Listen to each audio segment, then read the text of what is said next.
Good afternoon. Welcome to installment 3 of DPS's podcast, The Next Level.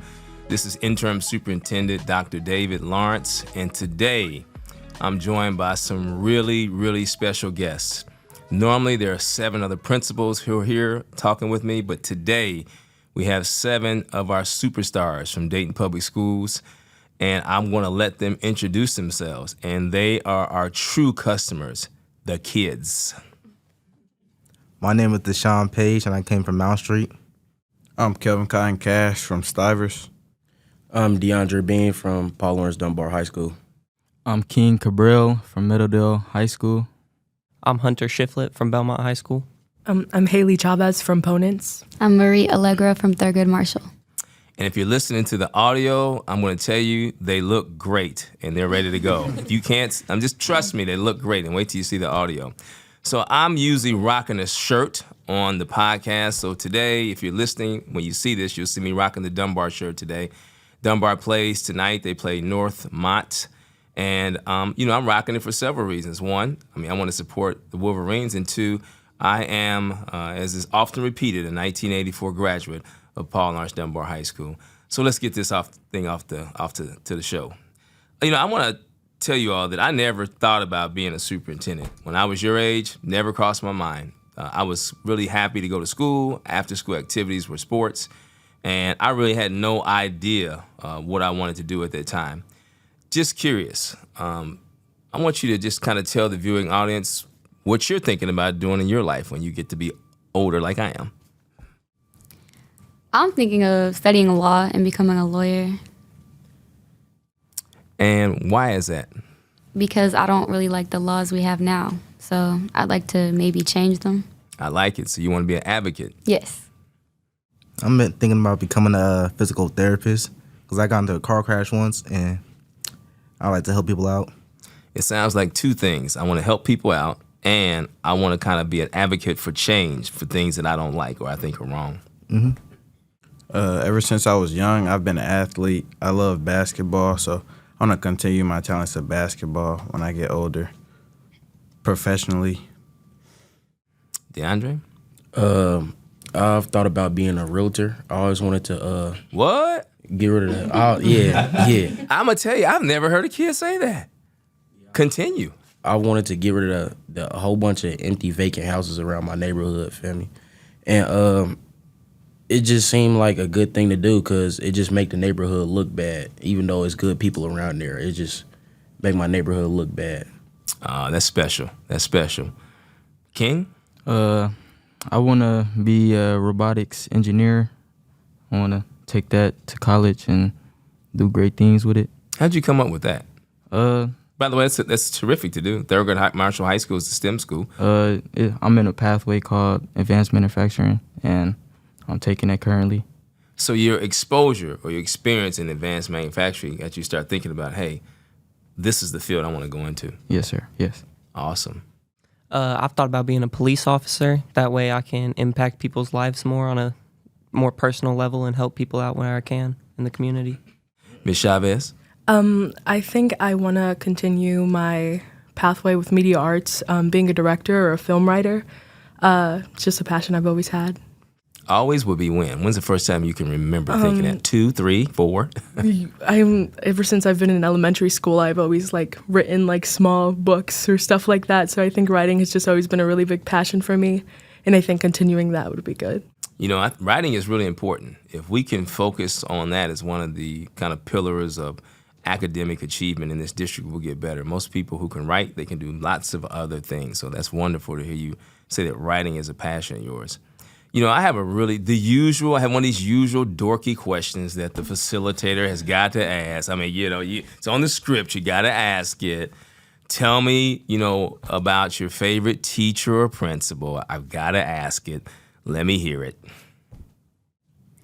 Well, we just got a new principal. I'm still getting to know her. Her name's Miss Davis. She was at Dunbar, correct? She was Dunbar's assistant principal. So Kelvin's at Stivers, and he's speaking to Miss Davis. That must be quick impact because she just got there. Yeah, she's really nice. I like her. I'm still getting to know her, But I love Miss Jackson. I love all of our staff and administrators for the most part. My magnet teacher, Mr. Late, he's probably my favorite teacher there. He impacts me on a personal level and as a teacher, helps me with my classwork and things like that. You said something really powerful. He impacts me on a personal level. You didn't say I get ready for testing and I get A's because of him, and he doesn't help me pass the ACT, and he doesn't deal with OST. He helps me on a personal level. Could you speak more about that, Kelvin?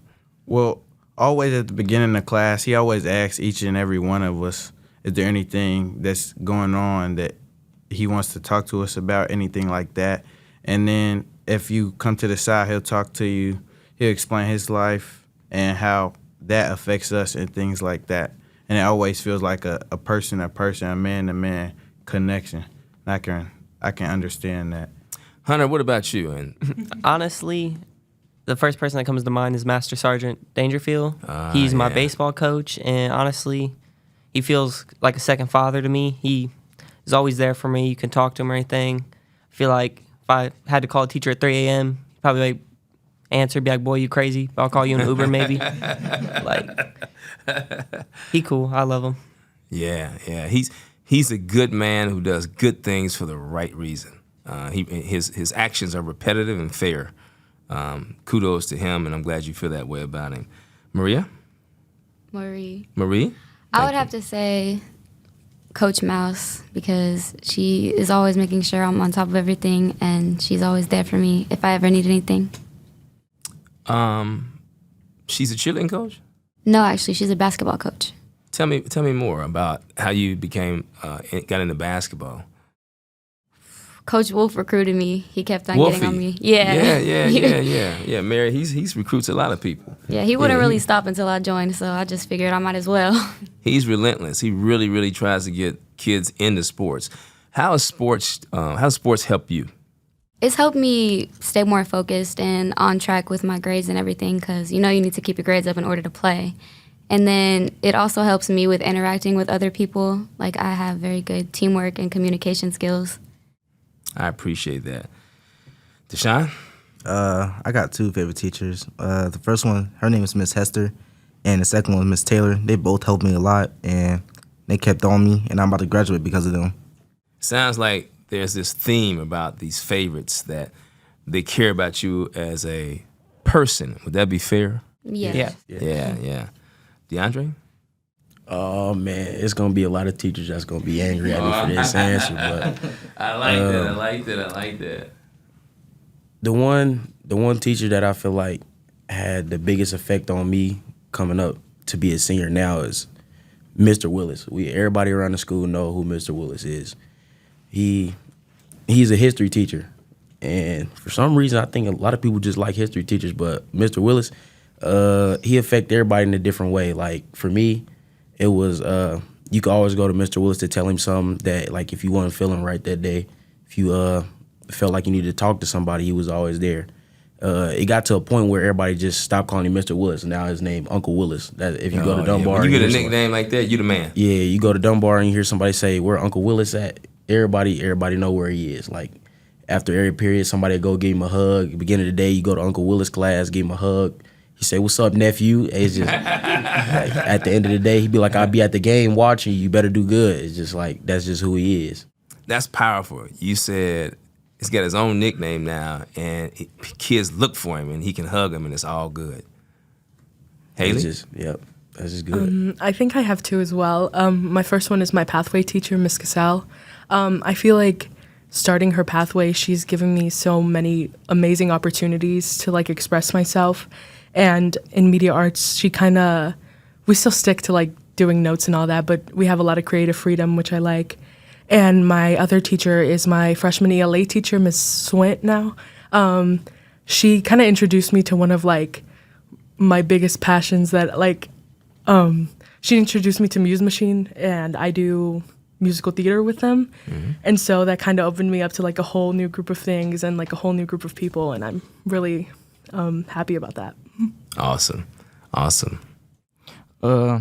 Honestly, I would like to say thanks to the whole staff of Middledale, because honestly, I feel like the whole staff and administration helped me get through my sophomore year all the way to my senior year, because my sophomore year I was not on the right track, honestly. I feel like I was in a dark place at that time, and I could say one or two teachers that I can say that helped me got through it. I could say is Colonel Mason and Mr. Gates. Mr. Gates is my pathway teacher for my advanced manufacturing. It is now called robotics engineering now, but it was advanced manufacturing. But they helped me get through a lot. Coming to Meadowdale, meeting new people, trying to introduce myself to people, and actually get involved around what's going on in the school. So they helped me. They pushed me into a better spot, in a better position. King, I appreciate you sharing that space where you said that you had some adversity, and that this hasn't always been an easy road, and there was a whole family that wrapped their arms around you. Typically, when you get to this point and you're sitting here getting ready to graduate, we sometimes forget the journey itself. And people assume because you're here, nothing happens to you. You're the best students, and they just brought the good kids down. They just brought the good kids down to get them Chipotle. Yeah, tell your people you got Chipotle. Tell them you'll be back next week too. But that it was easy, and you're like, no, there've been some speed bumps, and I'm going to use that as a bridge, a segue to talk about speed bumps. If you had to talk to freshmen who are having some challenges right now, because you remember that year, right? Yeah. I see some smiles, some heads shaking. I even heard a deep inhale and exhale. What would you say to our freshmen, which are some of our most vulnerable groups? What would you say to them, King? I would like to say, take the time that you got now as an advantage, because time move fast. Time move fast when you really think it don't. So I say, work hard and focus on yourself. Don't be a follower. Be a leader. I love it. I'd say stay on top of your work. I didn't really take my freshman year seriously, and it set me up for a really rocky rest of high school where I had to make sure my grades were as good as they can be, so I'll be considered for college, because every year matters. So yeah, just stay on top of your work and make connections as well.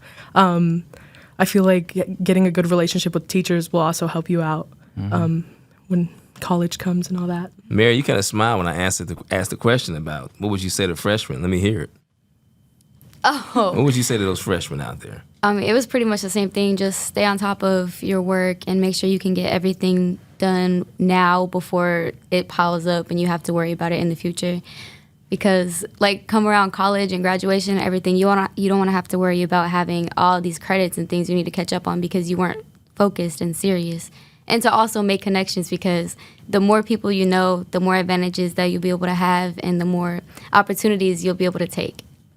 Awesome. What say you, Hunter? I say don't sacrifice your grades or anything like that for friendship. Everyone's always worried about fitting in and not being an outcast, but friendship will come over time. You'll meet people who are like-minded, but don't go out of your way and sacrifice all your grades and your future just to make a couple friends for high school. I love what you said to I think there's something like 1,600 freshmen, something like that, between 14 and 1,600 freshmen. That's who will be listening to this message from you, and I hope they all listen to your advice. I can say, Hunter, you're absolutely right. When this is all said and done, when you're out of high school, you'll have a few core group of people that you're friends with, and that'll be it. I mean, I'm approaching 60, and I have some of the same group of friends that I had then, 3 or 4. It takes a lot to be called a friend. You can have associates, but friend, that's a different level. It's crazy to think that I'm a senior now. I remember being back a freshman and looking up to those seniors, but my freshman year was COVID, so I forgot about that. It was terrible. Yeah, I see you, Casey Cash. You injected something in this. I forgot about this. Speak to it. Preach. It was no, it was for some people it was either a struggle or it was they found it really easy. So for me, I just found my median, and it was easy to stay focused because I wasn't in school with distractions. And my mother, she always pushes me, keeps me on the right track. So as far as grades go and things like that, it was easy. It's always just keeping your mental like focused on the right things at all times, because there's going to be distractions whether you're in school or out of school. And as long as you keep that straight, your grades will come, and then everything else will go along with that. It's crazy because everybody just said what I was going to say. Yeah, well, he said there are going to be distractions whether you're in school or out of school, because my freshman year, terrible. I had distractions all along. Ninth grade. When I went to virtual, I did better, kind of, I guess. And it was bad. That's all I got to say. I don't know what else to say. But you sitting here now, so you made it. How did you do it? How'd you do it? I listened to my mom. She pushed me through this, and she kept on me no matter what I did. I would ask her to go outside. She said, no, sit your behind down right now. Get to work. And then I had to, and then basically that's it. Deshaun, you make sure your mother listens to this. I told her on the way over here. Make sure she listens to it. Let her know you going live. For me, D Beam, man, tell us about it. Man, freshman year, man. Freshman year was different for me. Starting my freshman year, it's a vivid memory. Just going back in the Dunbar, my very first time going in there, they had us go through the gym doors. They had a line lined up. It was about 50 kids in a row. We just sitting there waiting to get our laptop. I'm thinking it's gonna be a good year. I got home first day of school. I was sleeping every class. Got kicked out of every Zoom meeting. It was bad. Basically. And then mom got home, had to come in there. She made me sit up in the living room, and she watched me while I went to every class, made sure I did all my work. And then from there, it was just from virtual to in school. Then when I got in school, I did better. And the only thing I got to say for my freshman is I think y'all should just lock in, honestly. Y'all got to be basically like hard-headed. Don't let nobody push you out of your way. Don't let nobody tell you that you can't do something. Oh, I love it. Make sure you know, I love it. Make sure you know that you doing what you supposed to be. Make sure you going to class on time. Cause that all, like, if your teachers have to talk to somebody in college to allow you to get in there, cause they look for personality too, your character traits, they look for all of that. That's really for my athletes though, but they do the same thing for regular students. They do talk to your counselor, your teachers. They always looking in to see what type of person they finna let into their college. Y'all always got to make sure that y'all know it's always somebody watching y'all. Y'all can't just be around doing what y'all feel like doing. Do what you have to do and get it done. I love what you said about being hard-headed for a good reason. Like, people typically, when they hear hard-headed, they think An insult. Yeah, an insult or bad, but you're like, no, be hard-headed can be focused, being dedicated to something, some space, or some place.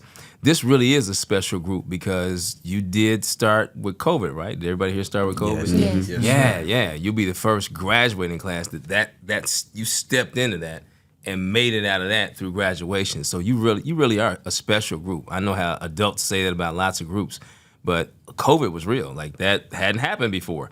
And so you started your career in the midst of a worldwide pandemic and have been able to travel that course, that journey, and get here and be successful and get out of Dayton Public Schools and be ready to do something in the future.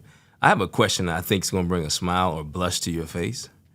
I mean, how do relationships play out in high school? Well, you see, I do it. What are relationships? I didn't have a girlfriend in high school. I was dorky. I was a nerd. Yeah, I didn't have a significant other. What say you, King? I say, man, don't focus on relationships right now. Okay. They come later, I say focus on your work, yourself. Make sure you get where you want to be. Make sure you get where you need to be. Mm-hmm. And you want to make it where you want to be successful. You don't want to be somewhere messed up where you don't need to be. You need to do everything you need to be doing to be where you need to be. So, okay. Yeah. I wouldn't recommend dating in high school. Ooh, I like it. Because you would not? No. Okay. It could be a very big distraction. Like, for athletes, if you're in an argument or anything, if something happens in your relationship, you'll be thinking about that during a game, or it can distract you from doing your work. And a lot of people don't know what they want in high school. Like they'll be experimenting, they'll think they want something and they don't want it, but they'll tell you one thing and act another. It's a lot of complicated things and distractions. Mary, that's a phenomenal answer. That's the translation for you don't want to get yourself in a situation where you look back and say, what was I thinking? What? I think a lot of people are wrapped up in the fantasy of like having a high school sweetheart. Oh. And they spend a lot of their time, effort, and that's honestly the cause of a lot of drama, just kids acting up and all that. I think you're allowed to date in high school. That's fine. There's nothing wrong with it. But I think you need to be smart, and I just think you need to focus on school before you focus on a relationship. Boy, I tell you, this is an awesome podcast group. Who else wants to add a little bit to that? Just drop a little more knowledge on that. I say if you do get a girlfriend or boyfriend in high school, make sure they're actually there for you and like help you with your work instead of pulling you down. And yeah. I got another layer. One layer, it says, hey, maybe not participate in the process. Another one says, you do know this is a fantasy. And another layer on top of that says, hey, if you're going to participate, if you're going to engage in this, then at least make it be productive, right? Right. For both people. Got you. So as we get ready to close this podcast, I want you to know how much we in Dayton Public Schools are proud of you, first of all, and how much we wish you the best in the future. And we hope that you stay in touch with us so we're able to talk about what a graduate looks like as they move out into the world and do things other than high school. What's a portrait of a graduate? And we take that portrait and bring it back, and we tell the next generations of kids that you were here. You were in the house, you walked these halls, you did these things, and now you're where you are doing what you're doing. Do you want to say any final comments to all the 2,300 people we're going to send this to? What you want to tell the people? Look at me. I would say just make sure you surround yourself with people who care about you and will make sure that you stay on top of everything. Stay on top of it. Surround yourself with people who care about you. King. Love yourself, Love yourself always. Make sure you motivate yourself, be humble, take care of business, get it done, and be great, Don't have a bad character. That's people with a lot. Anybody else? Listen to your mother. she always knows. Oh man, I've heard that a lot here today. My mom. Yeah. She always knows. Right. Maybe that should listen up. Listen to your mom. By the way, that means everybody. I brought my mom to convocation. I still listen to her, and she's 84. Listen to your elders. Yeah. Listen to your elders, y'all. I think life comes at you fast, so sometimes you got to stop and appreciate it. School's super important, but don't forget to live your life. Have fun. Not too much fun, but Okay, all right. just enjoy it while you're here, All right. because the world is tough. We got Hunter over here, sounding like T.I. Live your life. All right, okay, I see you. Anybody else want to lead the people with some final words? I'd say focus on your mental health as well, because if you're not in the right headspace, school's not going to go good for you. Just try to find a reason to be motivated. Haley, I love that. Every day for me is a whole bunch of laughter. People ask me all the time, how's the job going? Is it really hard? I bet you're busy. I go, you know what? I'm paid to laugh all day because, some of this stuff is funny. Man. Anybody else? Just thank you to the third grade staff for nominating me to do this, because Yeah, me too. I didn't decide that they picked for me, but actually did enjoy it. So I was expecting me to get picked. I ain't gonna lie. Really? I was not. I was snatched up in the hallway. She was just like, hey, you want to do this podcast? I'm like, sure. Why not? All right. I've never been on a podcast, so I agreed. Well, that says a lot about the adults because they knew who to pick in order to represent the school on short notice. I appreciate everybody here. I like to do lunch duty at the high schools. Hey, don't be a stranger. We're out.